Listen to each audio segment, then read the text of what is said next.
Bismillahirrahmanirrahim. Alhamdulillahi wassalatu wassalamu ala Rasulillah wa ala alihi wa ashabihi ajma'in. Amma ba'd.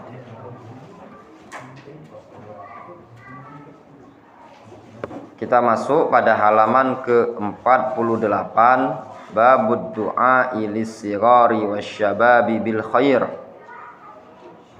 Bab mendoakan kebaikan terhadap anak-anak kecil dan para pemuda.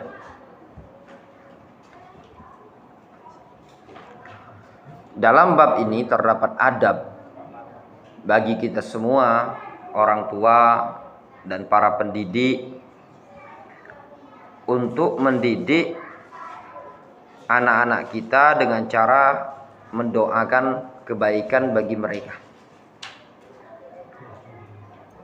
bukan mendoakan keburukan. Kadang sebagian orang keliru dalam mendidik, ketika kesal dengan anaknya atau dengan muridnya didoakan dengan doa yang buruk. Kalau anaknya tadi misalkan doakan matilah, ya suruh cepat mati. Nanti kalau udah cepat mati anaknya nangis juga dia. Di sini disebutkan contoh pengamalan Nabi SAW. Dalam hadis An Ibnu Abbas radhiyallahu anhu, dari Abdullah ibnu Abbas radhiyallahu anhu, dia menceritakan, dhammani Rasulullah sallallahu alaihi wasallam. Rasulullah SAW memeluk aku. Dhammani, memeluk aku. Dikepel sama Rasul, dirangkul. Waqal, dan Rasul mengatakan, Allahumma, ya Allah, alimhul kitab, ajari dia Al-Quran, ajari dia Alkitab, yaitu Al-Quran. Rawahul Bukhari, hadis riwayat Bukhari. Wa fi riwayatin, dan pada riwayat yang lain, Allahumma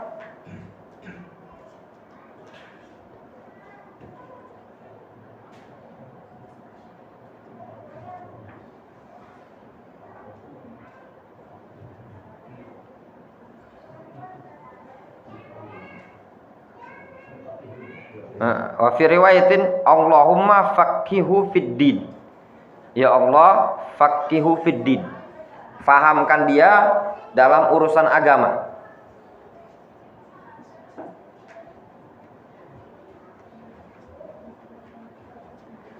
Muttafaqun alaih. Wal lafdzu lil Bukhari, dan lafaz itu adalah milik Bukhari.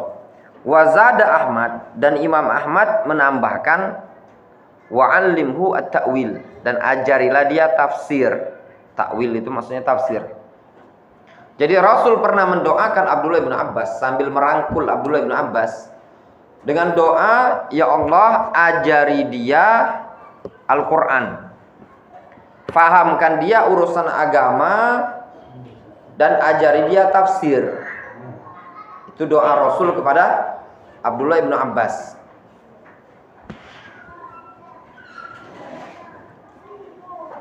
At-ta'liq, keterangan.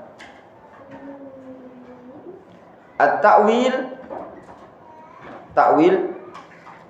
At-tafsir, makna ta'wil di situ. Wa 'allimhu ta'wil, ajari ta'wil, maknanya tafsir.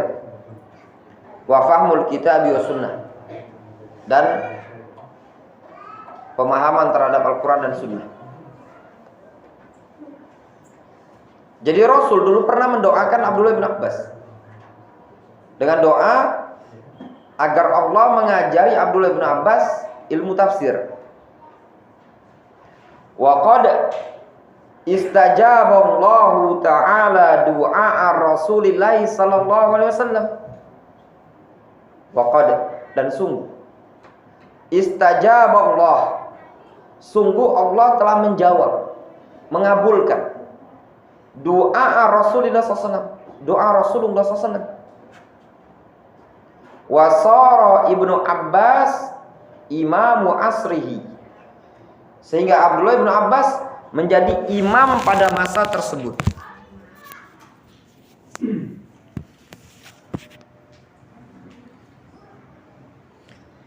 Dan terkabul. Memang Abdullah bin Abbas, beliau dikenal dengan habrul ummah, ulama umat ini, wa turjumanul Quran, dan penterjemah Al-Quran, maksudnya pentafsir Al-Quran. Doa Rasul ini dikabulkan oleh Allah Subhanahu wa taala. Wa du'a dalilun 'ala rahmah wasyafaqah. Doa itu bukti, tanda rahmat dan kasih sayang. Wa hubbil khair, dan suka kebaikan lil akharin, untuk orang lain. Kalau ada orang suka mendoakan kebaikan kepada orang lain, itu menunjukkan apa? Dia sayang sama orang lain tadi.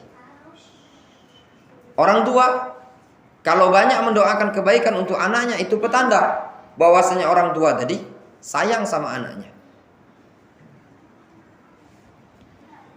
Wa yadullu ala anna da'wa mabniyatun ala tarahum bainad da'i wal mad'u. Dan juga hadis ini menunjukkan bahwasanya dakwah, doa atau dakwah, bahwasanya dakwah itu dibangun pada prinsip saling menyayangi antara pendakwa dan yang didakwai. Ini juga prinsip yang paling penting. Harus ada unsur prinsip antara guru dan murid saling menyayangi. Guru menyayangi murid, murid menyayangi guru.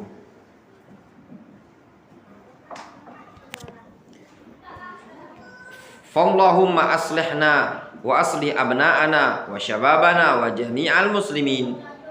Ya Allah, perbaikilah diri-diri kami dan perbaikilah anak-anak kami, para pemuda-pemuda kami dan seluruh kaum muslimin. Dalam hadis ini jelas sekali ya faedahnya. Bagaimana Rasulullah SAW sebagai seorang pendidik yang baik, beliau tidak sungkan-sungkan mendoakan kebaikan untuk murid beliau, itu Abdullah bin Abbas. Dan ini yang sangat dianjurkan. Hendaknya seorang guru, seorang tenaga pendidik memperbanyak doa kebaikan untuk muridnya. Ketika muridnya salah, doakan dengan doa Allahu yahdik, semoga Allah memberikan hidayah kepadamu, semoga Allah memberikan petunjuk kepadamu. Kalau dia misalkan jawab soal, ngerjakan PR benar, tepat, doakan Allahu yaftahu alaika, Allahu yahfaduka, semoga Allah membukakan pemahaman kepadamu, semoga Allah menjaga engkau. Doakan dengan doa-doa kebaikan. Bukan malah dicaci maki, dibilang dasar kamu bodoh. Nah, itu tidak bagus tenaga pendidik. Ya. Seorang guru bukan seperti itu mendidik. Kemudian faedah yang bisa diambil dalam hadis ini, bolehnya berdoa dengan doa ini untuk anak-anak kita. Misalkan dia mengatakan Allahumma faqih abna'i fiddin, ya Allah fahamkanlah anak-anakku dalam urusan agama. Atau dia mengatakan Allahumma alim abna'i alkitab, alim abna'i at-ta'wil, ya Allah ajari anak-anakku Al-Quran, ajari anak-anakku tafsir. Itu diperbolehkan. Kemudian faedah yang berikutnya yang bisa diambil dalam hadis ini, diperbolehkan bagi tenaga pendidik, orang tua untuk memeluk anaknya. Dan itu juga menunjukkan sebagai bentuk kasih sayang. Sang anak dipeluk, dicium, dimanja. Karena tabiat seorang anak kecil biasanya ingin disayang. Kemudian kita masuk hadis yang berikutnya. Bab la yud'a alal atfal wasyabab li taishihim bal yasbiru alaihim. Bab tidak diperbolehkan mendoakan keburukan kepada anak-anak kecil, kepada remaja-remaja, ditaishihim, dikarenakan gaduhnya mereka. Seperti anak-anak yang lagi di pojok masjid ini. Bal yasbir alaihim, bahkan sabar terhadap mereka. Menang dia malam ini. Ya enggak? Kebetulan babnya lagi mendukung mereka. Gitu kan? Tapi kan di sini dilarang untuk mendoakan, bukan dilarang untuk negor. Itu tadi kan. Ini bab ini menjelaskan, tidak boleh bagi seorang pendidik, bagi orang tua, ketika mendapati kegaduhan anak-anak, toys itu maknanya liar, ya, tak terkendali. Nah, ketika mendapati anak seperti ini, tidak diperbolehkan bagi orang tua untuk mendoakan keburukan kepada mereka. Sikap yang tepat bagi kita adalah sabar. Atau mereka cuma anak-anak. Disebutkan di sini dalil an Jabir radhiyallahu anhu, dari Jabir radhiyallahu anhu. Qala Nabi sallallahu alaihi wasallam. Berkata Nabi sallallahu alaihi wasallam, "La tad'u ala anfusikum." Janganlah kalian mendoakan keburukan pada diri kalian. Tidak diperbolehkan mendoakan diri kita ini dengan doa yang buruk. Pernah nyari kerjaan tidak dapat. Dia bilang, ya Allah matikan saja, ya Allah tabrak mobil. Juga tidak diperbolehkan. Wala tad'u ala auladikum. Jangan pula kalian mendoakan keburukan pada anak-anak kalian. Anaknya loncat atas kayu itu, misalnya buah matoa itu kan, turun, udah, jatuhlah, mudah-mudahan patah kaki kamu. Nah itu kalau bahasa Palembang, nyampal aku, supaya jero, patah kaki kamu. Ini kan kadang sebagian orang yang awam, kadang ngelihat anak negor anaknya, dan seperti itu. Anaknya main misalkan mainin korek api. Kalau bahasa Palembang, berarti lah kayak mutung lah kamu, rasuk kalian kamu. Kadang orang tua kesal seperti itu. Nah seperti ini tidak diperbolehkan ya. Wala tad'u ala amwalikum. Jangan pula kalian mendoakan keburukan pada harta kalian. Kesal sama motornya nih mogok. Akhirnya sama dia didoakan. Mudah-mudahan kalau motor ini tabrak mobil lah. Kesel. Di parkir semarak tabrak mobil berlari aja digawi juga kan. La tuwafiqu minallahi sa'atan. Jangan sampai kalian mencocoki suatu waktu yang telah ditetapkan oleh Allah, yus'alu fiha ata, yang pada waktu tadi diminta fayastajibu lakum, maka Allah akan mengabulkannya untuk kalian. Makanya Rasul melarang jangan doakan keburukan untuk diri kita, anak kita, harta kita. Kenapa? Supaya jangan sampai nanti gimana kalau seandainya pas kita mendoakan ini tadi tepat pada waktu yang ternyata waktu tadi waktu mustajab dan dikabulkan. Nah nyesal pulau kan, lagi kesel mogok ini, mau taklim pengajian kok saking kesel, motor ini banyak orang menderita ini. Kalau dia nak malingnya maling lah, hilang lah. Pas balik kajian hilangnya. Nah, jadi gawe bukan? Nah itu tadi mungkin saja. Sore Jumat mau berangkat kajian sore Jumat. Waktu sore Jumat waktu mustajab. Dia bilang, sudahlah, mau hilang-hilang lah, ada maghrib ini. Kesel sama motor. Malah hilang daripada motor mogok. Ternyata terkabulkan dia ngomong tadi. Ada maghrib betul-betul hilang. Gimana ini repot kan mas? Itu tadi baru sesat. Makanya tidak diperbolehkan mendoakan keburukan pada anak kita tadi.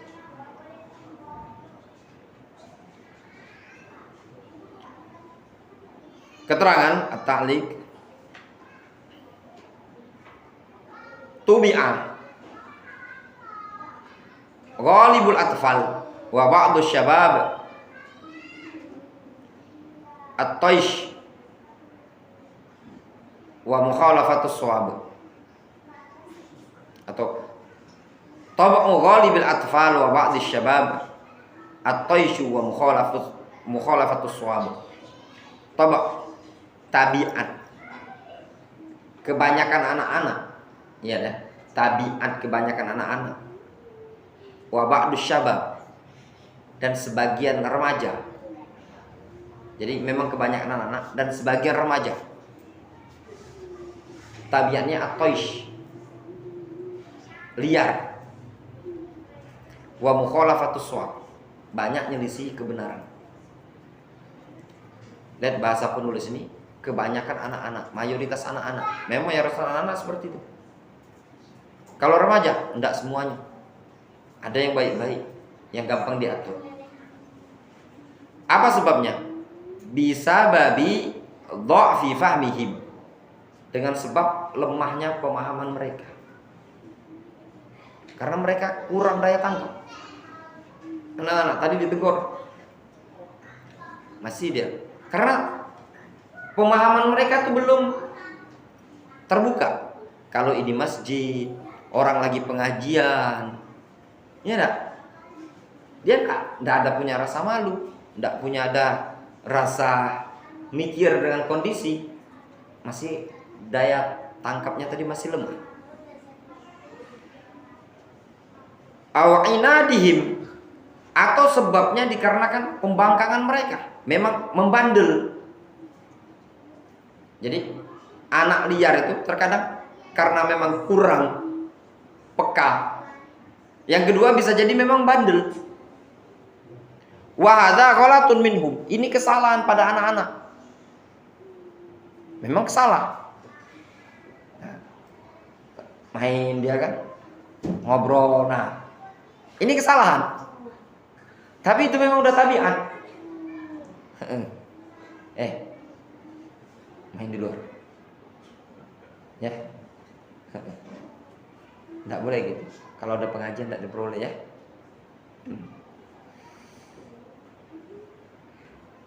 Walakin la yu'alaju al khata'u bil khata'. Akan tetapi kesalahan jangan ditangani atau diobati dengan kesalahan. Bal yu'alaju bima yahsulu bi syifa. Bahkan seharusnya kesalahan itu ditangani, diobati dengan sesuatu yang bisa menyebabkan kesembuhan. Wahal du'a lahum wasabr alaihim, wahwa du'a lahum wasabr alaihim, yaitu mendoakan kebaikan untuk anak-anak tadi dan sabar kepada mereka. Nah yang kayak gini, jangan lupa diselipkan doa terus setiap waktu. Mudah-mudahan kalau dia ke masjid tidak bikin gaduh seperti ini, ya enggak? Kalau dimarah juga percuma. Satu doa, kedua ditegur. Kalau doa saja itu tidak cukup. Kalau ditegur, diajari maksudnya. Ya masih mending dia di sini. Duduk di sini masih mending dibandingkan dia di rumah nonton TV. Rusak, main game. Cuman kita aja yang merasa terganggu tadi kan. Pas aja sudah berapa kali dia. Nanti kalau dia ke rumah, yang main HP, lah repot pula kan mas. Itu tadi kan, masih mending. Kalau nggak mau terganggu duduknya sini mas. Wa sayati al-yaum alladzi yafiquna fi min ghaflatihim. Kata penulis buku ini, dan akan datang suatu hari yang mereka sadar dari kelalaian ini tadi. Maksudnya anak-anak seperti ini, kata penulis buku, yang bikin gaduh, liar, nanti akan datang masanya sendiri, mereka itu baru terbuka. Kita juga dulu ngalami juga. Zaman-zaman masih SD. Itu kalau peci yang punya yang dipakai Mas Arif itu kan bisa dilipat, Mas. Ya. Itu kalau dilipat gini, ditarik kencang gini, itu bersuara kan? Itu dimainin ketika sholat tarawih. Tok gitu kan. Kalau orang udah mau selesai itu baris duduk rapi. Ya biasa anak-anak. Kita juga dulu ya seperti itu. Kena pukul sama pengurus masjid itu. Ya pakai sejadah juga pernah. Ya nama anak-anak. Nah, tapi nanti dengan berjalan waktu, ketika sudah daya pikirnya jadi normal, baru akan sadar kalau tindakan seperti itu salah. Nah, ketika dia sadar, wa yatahassanu haluhum, maka kondisi mereka akan semakin baik, wa yustafadu minhu, bahkan bisa ngambil faedah dari mereka. Ya bisa jadi tadi anak-anak yang seperti itu tadi, kedepannya bisa jadi ketika kita sudah tua, mungkin kita ada lagi, dia yang malah jadi ketua masjid. Dulu yang bikin gaduh dia di masjid, ternyata dia jadi ketua DKM di sini kan, jadi imam misalnya dulu kan. Baru dia nanti generasi yang di bawah dia, baru dia sadar kalau dulu dia gangguin orang di pengajian, dia baru sadar nanti digangguin anak-anak yang muda lagi. Kemudian dalam hadis ini ada faedah. Faedah pertama, adanya waktu mustajab. Adanya waktu mustajab. Nah, waktu mustajab dalam berdoa itu memang ada. Di antaranya antara azan dan qomat. La ad-du'a bainal adzani wal iqamah la yurad. Doa antara azan dan qomat itu tidak ditolak. Itu yang pertama. Yang kedua, ba'da asar, hari Jumat. Tapi tidak diketahui ba'da asar itu kapan. Yang jelasnya ba'da asar. Rasul menyebutkan inna fil jum'ati la sa'atan la yuwafiquha rajulun muslimun fayad'ullaha fiha illa a'tahullah. Sesungguhnya di hari Jumat ada suatu waktu yang tidaklah seseorang muslim berdoa tepat pada waktu tadi melainkan Allah akan kabulkan. Disebutkan dalam riwayat yang lain akhirun nahar atau ba'da asar. Sehingga sebagian ulama zaman dulu ada yang setelah sholat asar itu dia tidak ngomong sama sekali, doa aja dari setelah sholat asar sampai matahari terbenam.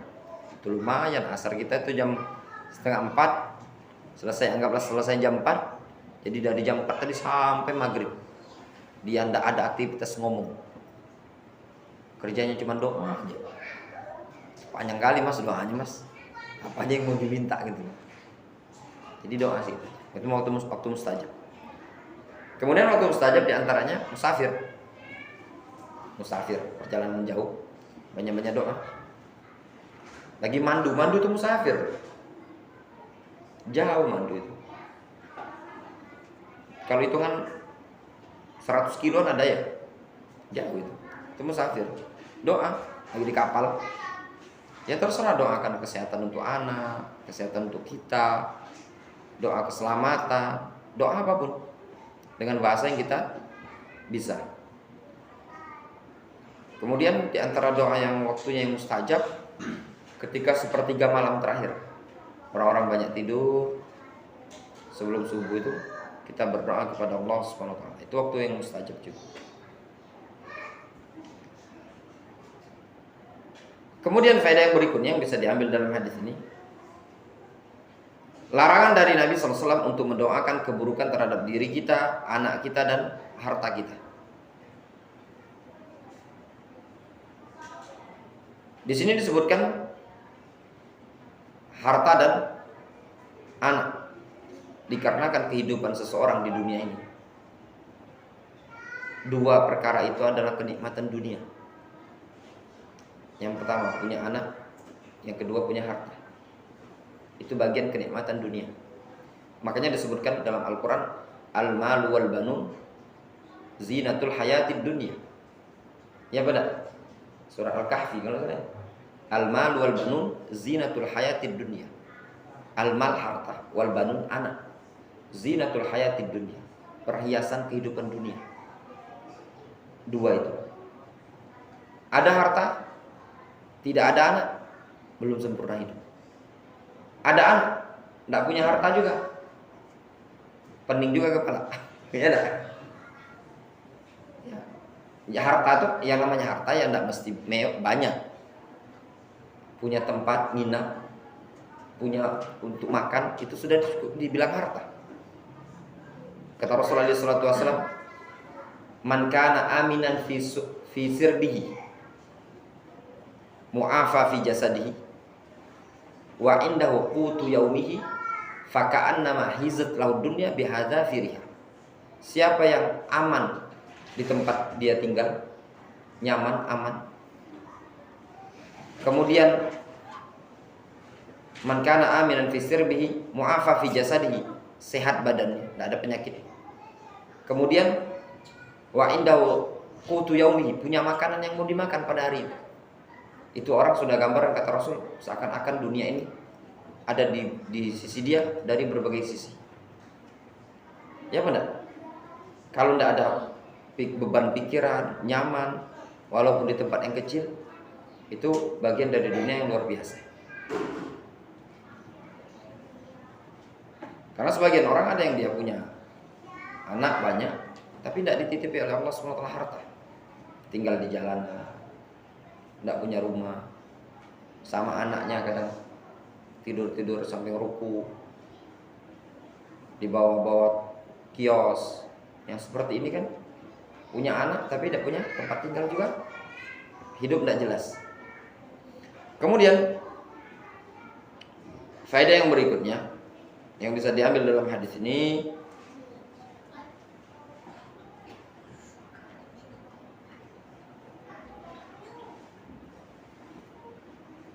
anjuran untuk mendoakan kebaikan terhadap diri sendiri, anak dan harta kita. Di sini kan dilarang mendoakan diri kita yang buruk, mendoakan anak keburukan, mendoakan harta yang buruk. Berarti dianjurkan untuk mendoakan kebaikan bagi diri kita pribadi. Sehingga kalau mau kesal-kesal sama anak, maka doakan anak tadi untuk mendapatkan hidayah. Allah yahdi, hadakallah. Semoga Allah SWT memberikan hidayah kepadamu dan yang semaknanya. Kemudian masih lama insya Allah, 9 menit lagi, masih cukup satu hadis lagi. Bab ya'ta'il atfal fursatan lil la'bi min ghairi ifratin. Bab ya'ta'il atfal, bab memberi mainan atau memberi hadiah kepada anak-anak.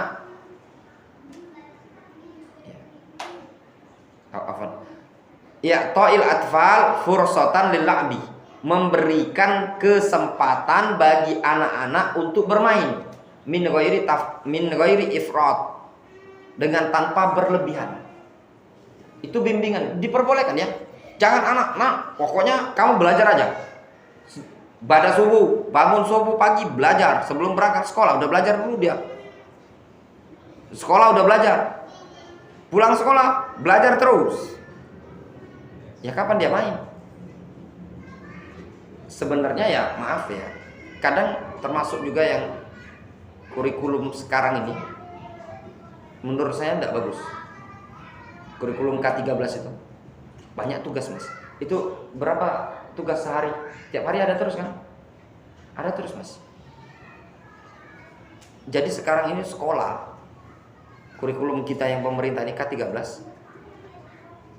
anak-anak terbeban. Tiap hari tugas terus. Jadi kan stres dia. Kita aja dulu ingat nggak? Zaman-zaman kita sekolah dulu, kalau dapat PR itu musibah. Ya nak? Paling sebel kalau dapat PR dari Pak Guru sama Bu Guru, ada PR. Sehingga apa? Jadi tergambar di anak-anak sekolah sekarang ini seakan-akan sekolah itu beban berat. Padahal sebenarnya anak-anak itu cerdas. Tapi kalau di orang tenaga pengajarnya ngikuti alurnya anak-anak. Makanya kalau saya pribadi hendak punya keinginan untuk mengikuti alur pemerintah. Yang pertama, kurikulum kalau saya pendidikan saya tidak mau ikut alur pemerintah. Sebab kenapa? Saya pengalaman mundur. Selama 8 tahun saya dididik dengan satu metode. Dan saya ajarkanlah metode itu. Ngapain kita harus ngikuti metode yang dibuat oleh menteri? Ya toh? Coba Mas Arif, kalau yang sampean ngajar dengan metode A sudah 10 tahun. Berarti kan sudah pakar dalam mengajarkan ini. Jadi kan tiba-tiba keluar aturan baru, metode yang baru dari Menteri Pendidikan. Sampai apa harus yang ditempuh? Apa namanya? Kalau zaman dulu penataran, kalau zaman sekarang apa namanya? Seminar dulu kan? Di training lah istilahnya. Tenaga pengajar. Kan belajar lagi kita. Yang dulu pengalaman kita selama 10 tahun ini tadi lewat kan? Tidak berlaku lagi metode seperti ini. Kita terapkan metode baru. Dapat 5 tahun ganti presiden, ganti menteri, kurikulum lagi. Akhirnya guru tidak pinter-pinter. Padahal tadi kalau dia tadi cara ngajarnya mungkin sambil merem gini, itu murid bisa pinter. Tapi karena muncul kurikulum baru, akhirnya apa? Metode itu berbeda dengan belajar metode para ulama. Makanya para ulama misalkan di Saudi Arabia yang ngaji selain mulazamah, program mulazamah, dia ngajarkan dari awal dia umur 50 tahun dia ngajarkan sampai umur 80 tahun, itu aja metodenya. Saking pinternya seorang ulama ini ngajarkan, mungkin sambil merem aja dia. Contoh Al-Imam Ad-Darqutni. Al-Imam Ad-Darqutni, beliau mengajar itu sambil beliau ngantuk-ngantuk. Muridnya yang baca. Katanya, salah, benar, salah. Saking apa? Saking seringnya beliau mengajar. Jadi beliau bisa tahu. Ini metode kurikulum kita yang di Indonesia, itu yang namanya negara kita. Nanti ketika ada ganti presiden kan, ganti menteri, ganti aturan, ya kan? Masalah kesehatan, masalah aturan negara, bahkan yang bisa diganti kabinet, apa namanya, DPR, ganti juga. Bahkan nama ibu kota kita aja mau ganti, ya kan? Ibu kota enggak lagi Jakarta, nanti Nusantara katanya ya, sudah disahkan apa kata atau gimana gitu kan? Nah itulah kondisi negara kita. Jadi kalau kita mau didik anak-anak kita ini tadi, tidak masalah kita sekolah formal, tapi metode mendidik kita anak-anak kita tadi tetap gunakan metode kita, yang penting anak kita bisa. Masalah ijazah itu ya kita ikuti aturan sekolah. Adapun metode kita di rumah tetap yang mana didik anak tadi sesuai dengan metode kita. Nah di sini disebutkan anak-anak itu harus kita beri fursoh itu kesempatan untuk main, tapi jangan berlebihan. Main aja dari pulang sekolah dia main sampai maghrib, itu tidak diperbolehkan juga. Apa dalilnya? Di sini disebutkan ada Aisyah radhiyallahu anha, dari Aisyah radhiyallahu anha, qalat, dia menceritakan, kuntu al-abu bil banat indan Nabi sallallahu alaihi wasallam. Dulu aku main al-banat, mainkan al-banat. Banat itu boneka-bonekahan. Di samping Nabi sallallahu alaihi wasallam.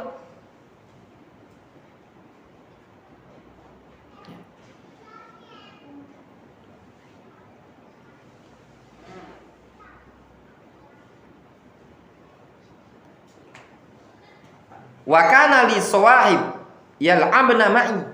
Kata Aisyah, aku punya teman-teman yang main bersamaku. Tergambar ya, Aisyah mainkan boneka-bonekahan gitu loh, anak-anak, apa bahasa Arabnya al-banat, itu anak-anakan ya, main boneka-bonekahan. Nah Aisyah punya kawan main sama Aisyah, biasa kan anak-anak perempuan kan sama kawannya. Fakana Rasulullah SAW idza dakhala, dulu Rasul ya tatkala masuk ke rumah Aisyah, yataqamma namin, anak-anak ini tadi, kawan-kawannya Aisyah tadi ngumpet di rumah. ada Rasul, ngumpet-ngumpet gitu kan. Aisyah kan dinikahi sama Rasul kan masih kecil. Ya enggak? Dinikahi umur berapa? 9 apa ya? Ya, itu di 7 tahun. Tapi di apa sama Rasul 9 tahun. 7 tahun tuh akadnya, tapi anunya 6 apa 7 akadnya, tapi hidup bersama Rasul ketika umur 9 tahun. Karena anak-anak 9 10 tahun kan masih anak-anak. SD gitu kan. Nah, Aisyah main sama anak kawan-kawan yang lain. Nah, ketika Rasul masuk rumah tadi, anak-anak tadi ngumpet. Mungkin ada lah, mungkin anak-anak kita kan main ke rumah tetangga, misalkan anaknya Mas Arif kan lagi main ke rumahnya Mas Aziz. Mas Aziz lagi pulang mandu, anaknya ngumpet. Ada papa pulang. Nah, itu misalkan kan yang ngumpet. Fayusarribuhunna ilayya. Fayal'abna ma'i.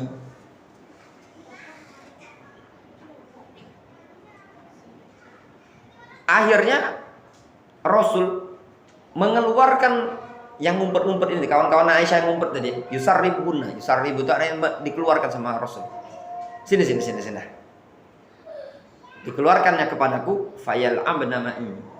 Akhirnya mainlah anak-anak ini tadi bersama aku. Paham gambarnya? Jadi Aisyah ini main anak-anakan boneka sama kawan-kawannya dia. Dilihat sama Rasul masuk. Karena mereka merasa ada Rasul, mereka ngumpet. Kelihatan sama Rasul. Akhirnya Rasul manggilin mereka, sini sudah dah main lah, enggak masalah. Tergambar? Ya. Insyaallah nanti kita lanjutkan pekan depan saja.